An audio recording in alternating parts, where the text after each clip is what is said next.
Hello and welcome to Clark Cottage Gardens. I'm Erin Clark, and I am here to take you through my process of starting Sweet Pea Garden.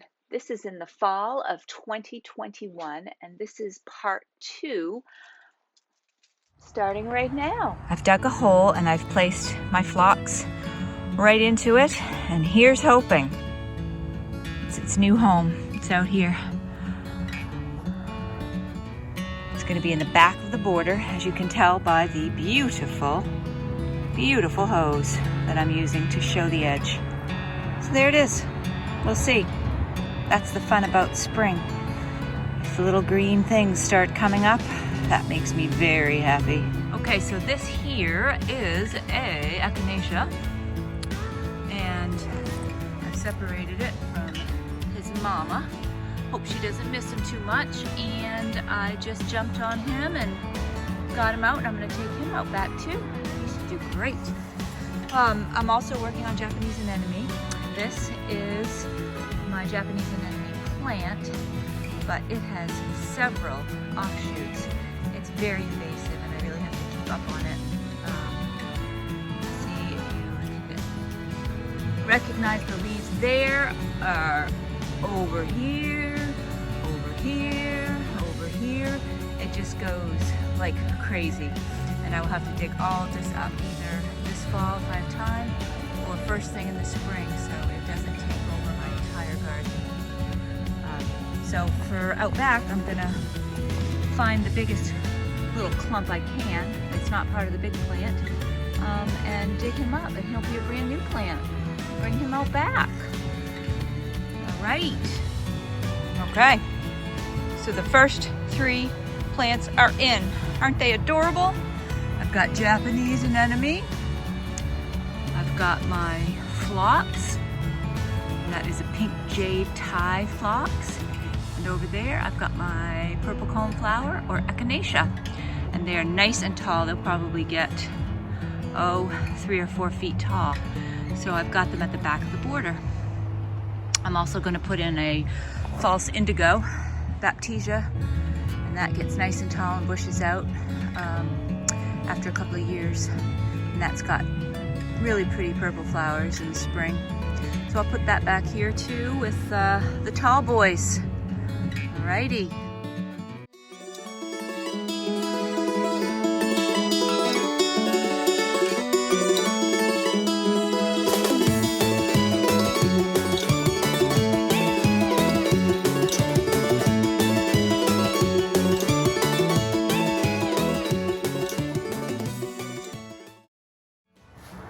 Hello.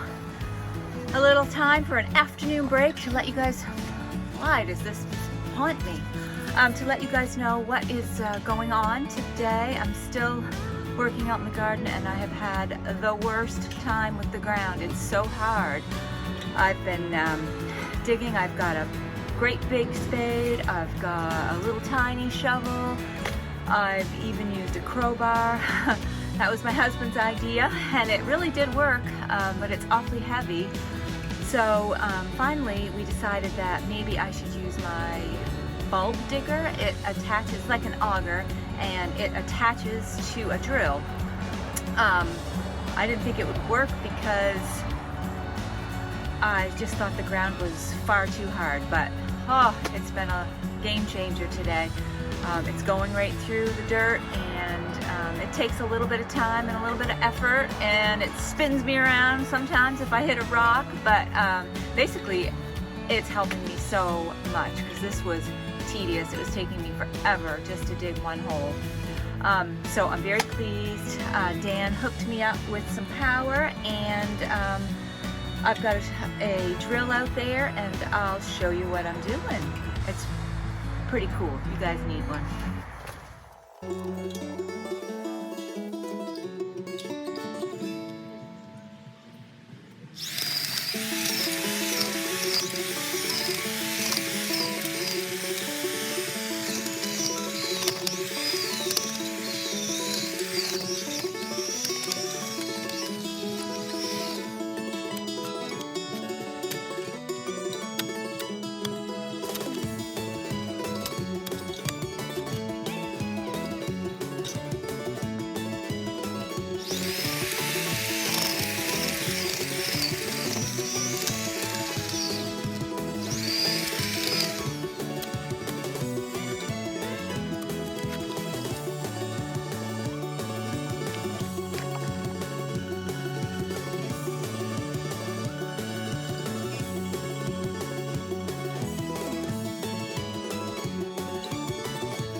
Hi. Oh my goodness, it's so cold. We've dropped another 10 degrees today. I think it's 42 degrees today. So I just kind of wanted to fill you in on what I did last night, how I finished up the yard. Well, I didn't finish, I have to say.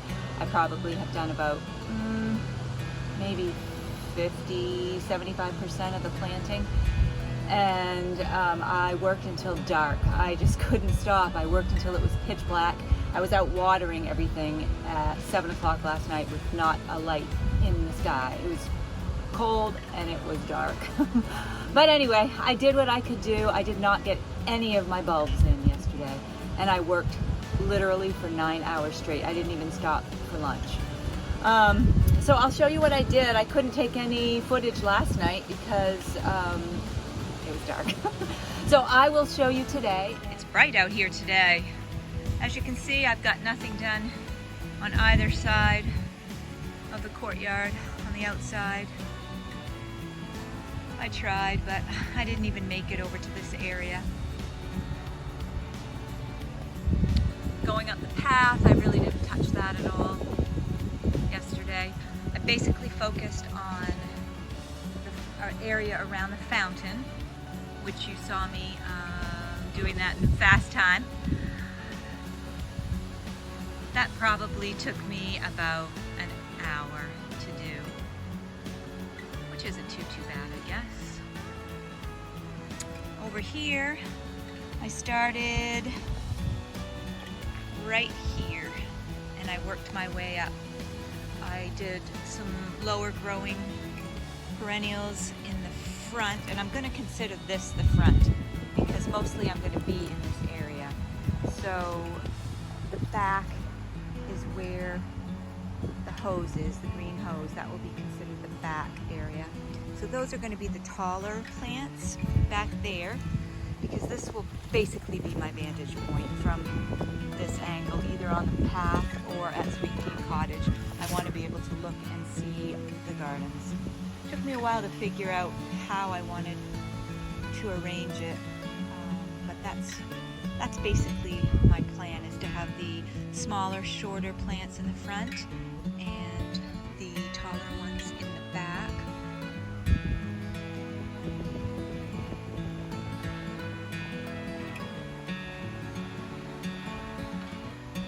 It doesn't look like much, does it? Kind of disappointing after 9 hours. Back-breaking work. Actually, it hurt my elbow more than anything. I've got a brace on today because I think I've got tennis elbow. That was a lot of digging, a whole lot of digging. Hopefully I'll be better by next weekend when I can get back out here. And I pray it doesn't freeze before I do. Looks like it's going to be okay for the next couple of weeks here. Well, I had a little accident and jumped on a shovel. Something to never do at home. Jumped on a shovel to split a lady's mantle, and when I jumped on it, I slipped. My boots were slippery, and I slipped off the shovel and drove the shovel handle into my nose. So it's been bleeding for a while now, and I've had ice on it. I've taken Advil, and I'm not happy. Can you tell? Is it? I can't tell. I hope not. Anyway, I'm going to be very attractive for my videos from now on. Alright, I gotta get back to work. Wasting time. Well, I got a lot done, even after my broken nose incident. It's very dark out right now, but you can see some things have happened out here. I worked over in this section a little bit. I had some lavender and lady's mantle. Lavender, lady's mantle, hardy geranium, light pink, lavender, and lady's mantle. I kind of lined the edge. They used to be back here along the fence, but since now that is going to be the back of the border rather than the front, I needed to dig them up and bring them out to the side where we could see them. and I will put some taller plants back up against the fence. Right now you can still see the remnants of cleome, and I think I will always have cleome right there. That makes a nice backdrop for the courtyard from inside, and it also looks nice on the outside. So I think I'll do that. I've got some delphinium, and I'm sure I'll put some phlox and maybe some echinacea back there. But the cleome are annuals, so I need to just pull them out this year and get rid of them. But next year they will self-sow, and they will just grow up as gorgeous as can be. You can see that my whole house is lit up because I'm out in the cold and darkness.